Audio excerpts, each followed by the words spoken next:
الحمد لله نحمده ونستعينه ونستغفره ونعوذ بالله من شرور أنفسنا ومن سيئات أعمالنا من يهده الله فلا مضل له ومن يضلل فلا هادي له وأشهد أن لا إله إلا الله وحده لا شريك له وأشهد أن محمدا عبده ورسوله اللهم صل على محمد وعلى آل محمد كما صليت على إبراهيم وعلى آل إبراهيم إنك حميد مجيد اللهم بارك على محمد وعلى آل محمد كما باركت على إبراهيم وعلى آل إبراهيم إنك حميد مجيد اللهم انفعنا بما علمتنا وعلمنا ما ينفعنا وزدنا علما الحمد لله على كل حال ونعوذ بالله من حال أهل النار أما بعد فإن خير الحديث كتاب الله وخير الهدي هدي محمد صلى الله عليه وسلم وشر الأمور محدثاتها وكل محدثة بدعة وكل بدعة ضلالة وكل ضلالة في النار بعد فأعوذ بالله من الشيطان الرجيم بسم الله الرحمن الرحيم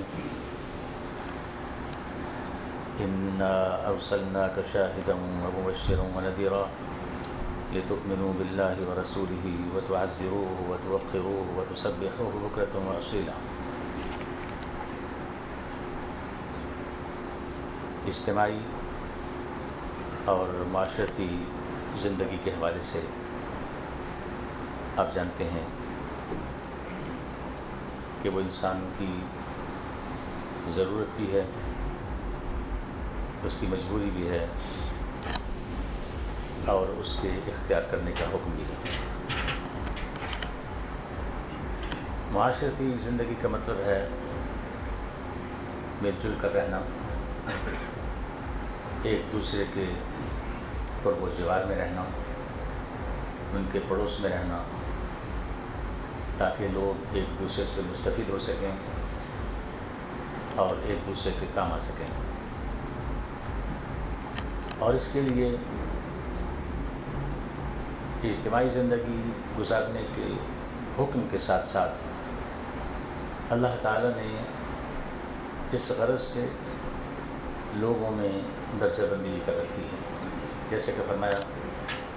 وَرَفَعْنَا بَعْضَهُمْ فَوْقَ بَعْضٍ دَرَجَاتٍ لِيَتَّخِذَ بَعْضُهُمْ بَعْضًا سُخْرِيًّا وَرَحْمَةُ رَبِّكَ خَيْرٌ مِّمَّا يَجْمَعُونَ. اور ان میں سے کچھ لوگوں کو کچھ دوسرے لوگوں پر ہم نے فوقیت رکھی ہے تاکہ ایک دوسرے سے خدمت لیں، اور تیرے رب کی رحمت اس دولت سے زیادہ قیمتی ہے جو وہ سمجھ رہے ہیں. لوگوں کا آپس میں مل جل کر رہنا جہاں ان کی ضرورت اور مجبوری ہے اور اس کے بہت سے فوائد بھی ہیں، وہاں اس کے کچھ نقصانات بھی ہیں. اور نقصانات کی وجہ یہ ہے کہ ہر ایک شخص کا مزاج دوسرے سے مختلف ہوتا ہے، سوچنے اور سمجھنے کی صلاحیت مختلف ہوتی ہے، قوت برداشت مختلف ہوتی ہے. اسی طرح انسان کی فطرت اس کے خمیر میں بہت سی کمزوریاں اور خامیاں بھی ہوتی ہیں. اور ایک بہت بڑا سبب خواہشات کا بلا تعداد و بلا حدود و قیود ہونا اور بلا تمییز خیر و شر ہونا، اور پھر مل جل کر رہنے سے اکثر مفادات کا ٹکراؤ بھی ہوتا ہے. اور جب تک ان فطری خامیوں اور کمزوریوں کی اصلاح نہیں ہو جاتی، تزکیہ و تربیت نہیں ہوتی، ٹکراؤ سے ہرگز بچا نہیں جا سکتا. اور حقیقت یہ ہے کہ 100% تو تزکیہ و تربیت کے بعد بھی ٹکراؤ سے بچا نہیں جا سکتا. البتہ کسی حد تک اس میں کمی لائی جا سکتی ہے، کیونکہ شیطان فارغ نہیں بیٹھتا اور مرتے دم تک انسان کا پیچھا نہیں چھوڑتا. اس لیے بہت زیادہ نہ صحیح گاہے بگاہے بتقاضۂ بشریت یا شیطان کے بہکاوے میں آ کر انسان سے کبھی نہ کبھی کوئی نہ کوئی غلطی سرزد ہو ہی جاتی ہے، اور کبھی ایسا بھی ہوتا ہے کہ کوئی چھوٹی سی غلطی بھی کسی بہت بڑے فتنے کا سبب بن جاتی ہے، اور کبھی کوئی بہت بڑا فتنہ بھی پیدا ہو جاتا ہے۔ تو گویا کہ اجتماعی زندگی کی صورت میں اختلافات کا پیدا ہونا، ایک دوسرے سے الجھنا اور دنگا اور فساد پھوٹ پڑنا فطری، ناگزیر اور اٹل حقیقت ہے، جس کا انکار نہیں کیا جا سکتا۔ یہ تو تھا اجتماعی زندگی کے نقصانات کے حوالے سے ایک بنیادی نقطہ اور سبب، مگر بات اتنی سادہ نہیں ہے اور یہیں پر ختم نہیں ہوتی، بلکہ حقیقت یہ ہے کہ معاشرتی زندگی گزارنے کے نتیجے میں معاملات صرف اختلافات اور ایک دوسرے سے الجھنے کی حد تک محدود نہیں رہتے، بلکہ فتنہ و فساد اور خون ریزی تک جا پہنچتے ہیں، اور اس کے اسباب بھی بنیادی طور پر وہی ہیں کہ انسان کے اندر وہ فطری کمزوریاں اور خامیاں ہیں جو امتحان کی غرض سے اس کی فطرت میں رکھی گئی ہیں، اور ان پر قابو پانے کی صلاحیت بھی انسان کو دے رکھی ہے۔ دنیا میں امن و امان قائم رکھنے کے لیے اور آخرت کی ناکامی اور ذلت و رسوائی سے بچنے کے لیے نفس انسانی میں موجود فطری خامیوں اور کمزوریوں کی اصلاح کرنا اور اسے برے اخلاق و صفات سے پاک اور صاف کرنا، ان کا تزکیہ و تربیت کرنا ضروری ہے، کہ اس کے بغیر دنیا میں امن قائم نہیں ہو سکتا، اخوت و محبت کا اور اثار و قربانی والا ماحول پیدا نہیں ہو سکتا، اور ہرگز کامیابی اور کامرانی حاصل نہیں ہو سکتی۔ اللہ تعالیٰ نے اس اٹل حقیقت کو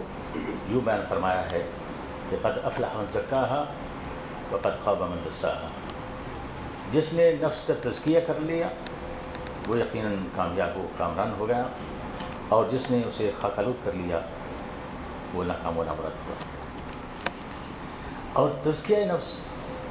عقیدہ آخرت پر پختہ ایمان کے بغیر ممکن نہیں ہو سکتا۔ چنانچہ اللہ تعالیٰ نے اپنے بندوں کی ہدایت و رہنمائی کے لیے، ان کی خیرخواہی کے لیے اور ان کے اصلاح نفس کے لیے اپنے برگزیدہ بندوں انبیاء اور رسول علیہ السلام کو مبعوث فرمایا، اور پھر ان کے اس مشن کو جاری و ساری رکھنے کے لیے علماء کرام کو ان کا وارث بنا دیا۔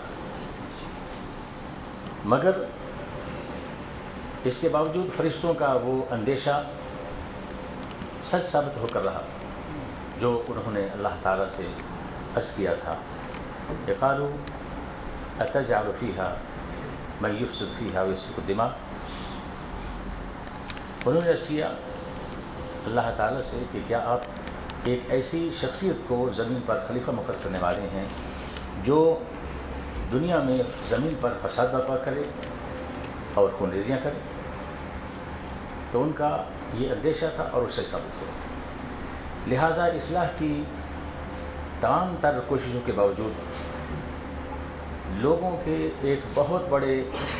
طبقے کی سرکشی میں کوئی کمی نہ آئی، بلکہ شدت میں اضافہ ہی ہوتا رہا، اور سرکشی اس حد تک جا پہنچی کہ انا ربکم الاعلیٰ کی تعلی اور لن ترانی بکنے لگا۔ انسان میں پائی جانے والی فطری کمزوریاں یقیناً اسے معصیت و نافرمانی پر ابھارتی ہیں، بالخصوص جب اس میں ایک فطری کمزوری یہ بھی ہو کہ بل یرید الانسان لیفجر امامہ، اب انسان چاہتا ہے کہ آگے بھی بدعملی کرتے جائے، یعنی ایک تو ہے کسی بدعملی کا سرزد ہو جانا، دوسرے یہ ہے کہ اس کے دل میں یہ شدید خواہش ہے وہ بدعملیاں ہی کرتا رہے، یعنی بدعمالیاں کرنے کی خواہش انسان کی فطرت اور اس کے خلیل میں موجود ہے، لیکن بدعمالیوں کا اتنا بڑھ جانا کہ انسان سرکشی پر اتر آئے، اس کے کچھ اضافی اسباب ہیں. جیسے انسان کا یہ سمجھ لینا کہ لن یقدر علیہ احد، وہ سمجھتا ہے کہ اس پر کوئی قابو پانے والا نہیں ہے، کوئی اس کی گرفت کرنے والا نہیں ہے. اور یہ کہ لم یرہ احد، وہ سمجھتا ہے کہ اسے کسی نے دیکھا ہی نہیں. اور یہ کہ لن نجمع عظامہ، وہ سمجھتا ہے کہ ہم اس کی ہڈیوں کو جمع نہیں کر سکیں گے. اور یہ کہ ان الانسان لیطغی ان رآہ استغنی، انسان سرکشی کرتا ہے اس بنا پر کہ وہ اپنے آپ کو بے نیاز سمجھتا ہے کہ اسے کسی کی ضرورت نہیں ہے. اور یہ چیز اور یہ عقیدہ آخرت کی نفی ہے. تو اندازہ کیجئے کہ جب انسان کی فطرت اور خمیر میں ایسی کمزوریاں موجود ہوں کہ وہ ظالم ہو، جاہل ہو، کمزور و ناتوان ہو، تن بدن کے لحاظ سے اور عزم و ارادے کے لحاظ سے بھی ناتوان ہو، کمزور ہو، ناشکرا ہو، پھردلا ہو، مصیبت کے وقت گھبرا اٹھنے والا، خوشی حالی کے وقت بخل کرنے والا، بے پرواہی اور بے نیازی دکھانے والا، بدعمالیاں کرنے کی خواہش رکھنے والا، اور پھر اس پر مستضاد اس کا یہ نظریہ اور عقیدہ، اس کی یہ سوچ کہ اسے کوئی دیکھنے والا نہیں، اس پر کوئی قابو پانے والا نہیں ہے. اور مرنے کے بعد جب اس کی ہڈیاں گل سڑ جائیں گی اور بوسیدہ ہو جائیں گی تو کوئی انہیں پھر سے جوڑ کر کے حساب لینے والا اور باز پرس کرنے والا نہیں ہے. جب انسان کا یہ عقیدہ ہو تمام تر کمزوریوں کے ساتھ، تو پھر اسے ظلم و ستم، لوٹ مار، ناانصافی، فتنہ و فساد، بے حیائی اور فحاشی اور خون ریزی کرنے سے کون سی چیز مانع ہو سکتی ہے، کون سی چیز اس کے اس ارادے میں حائل ہو سکتی ہے. بالخصوص جب افراد اور معاشرے سے حیا ہی اٹھ گئی تو پھر تو گویا ہر چیز روا ہو جاتی ہے. جیسا کہ حدیث میں ہے، آپ صلی اللہ علیہ وسلم نے فرمایا اذا لم تستحی فاصنع ما شئت، جب تم میں حیا باقی نہ رہے تو جو چاہو کرو. یعنی حیا ایک ایسی اخلاقی خوبی ہے کہ جب تک وہ کسی فرد یا معاشرے میں موجود رہتی ہے تو وہ اس انسان کو گناہ اور معصیت سے روکتی ہے. اور جب حیا ختم ہو جاتی ہے تو پھر انسان سے کسی بھی گناہ کے ارتکاب کی توقع کی جا سکتی ہے کہ کوئی بھی گناہ کر سکتا ہے، کیونکہ حیا نہیں ہے. انسان جب بندوں سے حیا کرتا ہے تو سر عام گناہ کرنے کی ہمت نہیں پاتا کہ اسے حیا آتی ہے، لیکن جب اللہ تعالیٰ سے حیا کرتا ہے تو پھر تنہائی میں گناہ کرنے کی بھی ہمت نہیں پاتا. تو حیا ایک بہت بڑی قیمتی انسان اخلاقی خوبی ہے. تو بات ہو رہی تھی کہ ان فطری کمزوریوں کی موجودگی میں اور نگرانی اور گرفت سے بے خوفی کے تصور کے ساتھ انسان جب زندگی گزارنے کے لیے میدان میں اترتا ہے تو پھر وہ بے راہبی اور آوارگی کی کھائی میں جا گرتا ہے، بے لگام ہو جاتا ہے، آپس سے باہر ہونے لگتا ہے اور سرکشی کی انتہا پر جا بیٹھتا ہے. اور پھر بات یہاں پر بھی بس نہیں ہوتی، بلکہ اجتماعی زندگی کے سبب پیدا ہونے والے مسائل و مشکلات کے ساتھ ساتھ اختلافات کا ایک پہلو یہ بھی ہے کہ حق اور باطل کے درمیان کشمکش ابتدائے آفرینش سے چلی آ رہی ہے، اور اس میں باطل ہمیشہ پوری قوت و طاقت کے ساتھ حق کے خلاف نبرد آزما ہوتا ہے. اور یہ اس کی مجبوری بھی ہے، کیونکہ اس طرح وہ اپنی بقا کی جنگ لڑ رہا ہوتا ہے. اگرچہ حق کے آ جانے سے باطل کا مٹ جانا ایک حقیقت ہے، اس کا مقدر ہے، لیکن اگر باطل یہ چھیڑ چھاڑ نہ کرتا رہے، حق کو دبانے کی کوشش نہ کرے، تو وہ بہت جلد مٹ جائے. اس لیے اپنے آپ کو زندہ رکھنے کے لیے وہ یہ سب کچھ کرتا ہے، کیونکہ حق میں یہ طاقت ہے کہ وہ جدھر کا رخ کرتا ہے باطل کو ملیہ مٹ کرتا چلا جاتا ہے. اس لیے یہ حق کا پیغام فطرت ہوتا ہے، اور فطرت کی طرف ہر انسان ایک طبعی میلان رکھتا ہے. حق اور فطرت کے خلاف کوئی دلیل و برہان اور حجت و استدلال کامیاب نہیں ہوتا. اب صرف جذبات کو برانگیختہ کر کے اور نفرت اور دشمنی اور عداوت کو ابھار کر کچھ دیر کے لیے باطل حق کے خلاف رزم گاہ میں قائم رہ سکتا ہے، مگر اس سے زیادہ کچھ نہیں. اور پھر آپ جانتے ہیں کہ جب کوئی دلائل کے میدان میں انسان شکست کھا جاتا ہے تو پھر اس کا رویہ جبر و استبداد اور تشدد و تعنت کا روپ دھار لیتا ہے. جب جواب نہیں آتا تو پھر مار کٹائی پہ اتر آتا ہے، لڑائی جھگڑے پر اتر آتا ہے. دنیا میں اختلافات، لڑائی جھگڑے، فتنہ و فساد، ظلم و ستم اور ذلت رسانی کے یوں تو دیگر بہت سے اسباب ہیں اور کئی ایک پہلو ہیں، مگر میں ان میں سے صرف ایک سب سے اہم پہلو کا ذکر کرنا چاہوں گا کہ لوگوں کی باہم جب کلش و مناقشت سمجھ میں آتی ہے وہ ایک قابل فہم امر ہے، کیونکہ فریقین میں سے ہر ایک سے غلطی اور لغزش کا امکان ہوتا ہے. کسی سے بھی کوئی غلطی سرزد ہو سکتی ہے، کوئی سہو ہو سکتی ہے، لالچ اور خودغرضی ہو سکتی ہے، ایک دوسرے کے خلاف حسد، بغض، نفرت، عداوت ہو سکتی ہے، ہاتھ سے یا زبان سے کوئی اذیت رسانی ہو سکتی ہے، مالی معاملات میں کوئی کمی بیشی ہو سکتی ہے. مگر انبیاء و رسول علیہ السلام اللہ تعالیٰ کے پاک باز اور برگزیدہ بندے اور مقدس ہستیاں ہیں. اس کے مقدس، اس کے منتخب، پسندیدہ اور محبوب بندے ہیں. ہر قسم کے برے اخلاق و صفات سے پاک اور صاف ہیں اور اخلاق حسنہ کے بلند ترین مقام پر فائز ہیں. وہ ہر خوبی اور اخلاق حسنہ سے متصف ہیں. بالخصوص سرور کائنات صلی اللہ علیہ وسلم سید الانبیاء والمرسلین مکارم اخلاق کی تعلیم و تکمیل کے لیے ہی مبعوث کیے گئے.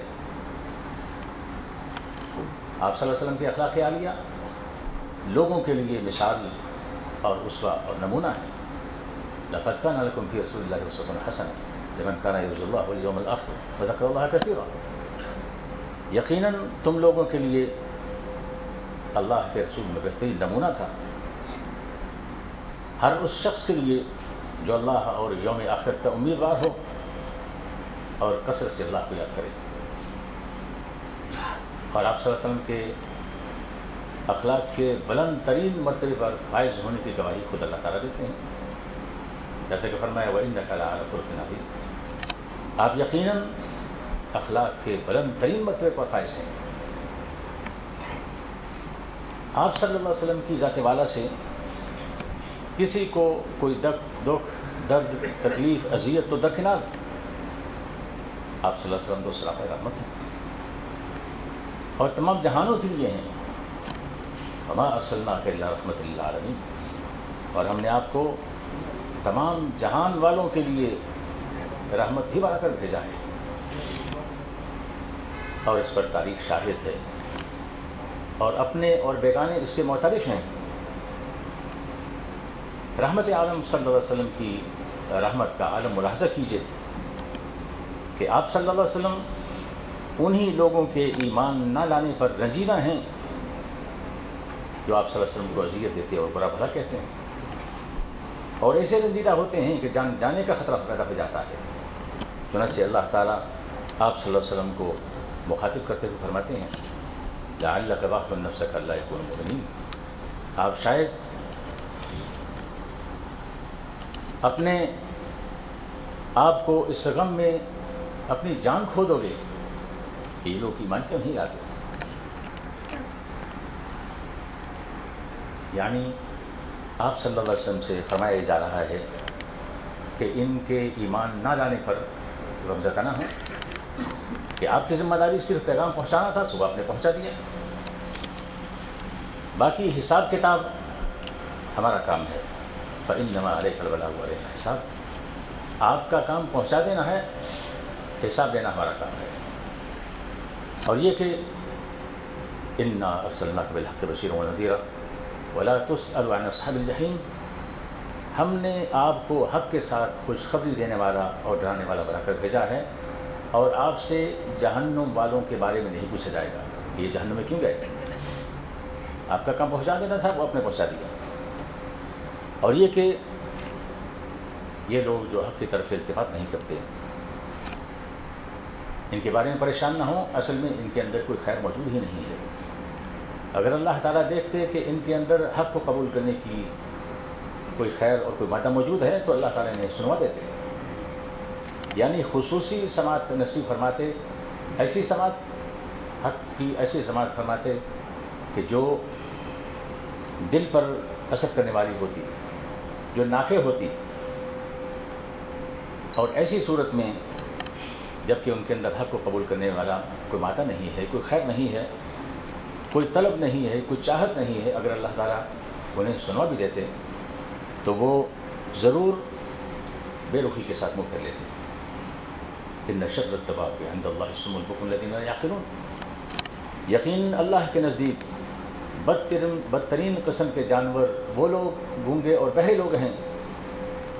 جو عقل سے کام نہیں لیتے. وَلَوْ عَلِمَ اللَّهُ فِيهِمْ خَيْرًا لَأَسْمَعَهُمْ، اگر اللہ کو معلوم ہوتا کہ ان کے اندر کوئی خیر موجود ہے تو انہیں سنوا دیتا، خصوصی سماعت. وَلَوْ أَسْمَعَهُمْ لَتَوَلَّوْا وَهُمْ مُعْرِضُونَ، اور اگر اس حالت میں کہ ان کے اندر خیر موجود نہیں ہے آپ کو قبول کرنے کے لیے، اگر اللہ تعالیٰ سنوا بھی دیتا تو تب بھی وہ بے رخی کے ساتھ منہ پھیر جاتے. اس لیے اللہ تعالیٰ آپ صلی اللہ علیہ وسلم کو ان کی اصلیت بتاتے ہوئے فرما رہے ہیں کہ آپ کو ان کے ایمان نہ لانے پر غمزدہ نہیں ہونا چاہیے کہ ان کے اندر سرے سے کوئی خیر موجود ہی نہیں. تو اب تک کی گفتگو میں ہم نے جانا کہ اختلافات، لڑائی جھگڑے، دنگا فساد، لوٹ کھسوٹ، ظلم و زیادتی اور قتل و غارت جب سے انسان نے اس دنیا میں قدم رکھا ہے تب سے وہ چلتے آ رہے ہیں. یہ کسی ایک دور میں شروع نہیں ہوئے، بلکہ جب سے انسان اس دنیا میں آیا ہے تب سے یہ لڑائی چل رہا ہے. آپ کو معلوم ہے کہ قابیل آدم علیہ السلام کے پہلے جو بیٹے ہیں انہوں نے قتل کیا، اور یہ جو لڑائی جھگڑے اور دنگا فساد ہیں اس سے کسی انسان کو مفر نہیں ہے. اس میں کسی حد تک کمی ضرور رہ سکتی ہے،